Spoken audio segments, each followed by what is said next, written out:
எனக்கு ரொம்ப பிடிக்கும். அவ பேசுன குழந்தைய போல இருக்கும். என்ன பிடிக்காத மாதிரி தான் அது நடிக்கும்.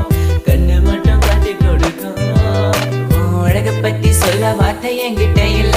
என்ன மறந்துட்டு சாரி சொல்லி போறிய புள்ள. சிரிச்சு பேசி பழகி என்னைய மாத்திட்ட. என்ன கொஞ்சம் கொஞ்சமா நம்ப வச்சு ஏண்டி பிரிஞ்சிட்ட. தப்பு செஞ்சா தயவு செய்து மன்னிச்சிரடி. அதுக்காக பேசாம போகாதடி. நான் வாழ்ந்தாலும் செத்தாலும் கூடதான். எங்க பார்த்தாலும் முகம்தான். உன்னை மட்டும் தான் நான் நினைச்சிருப்பேன். நீ வர வரைக்கும் நான் காத்திருப்பேன். நீ என்ன மறந்தானா உயிரோட வாயிருப்ப. ஏன் ஐஸ் கட்டிய நீ உருகிட்டிய. நீ என்ன கொஞ்சம் கொஞ்சமா மறந்துட்டி. உன்னை மறக்க நினைச்சாலும் முடியலையே. என் காதலிய தேவதையே பகல்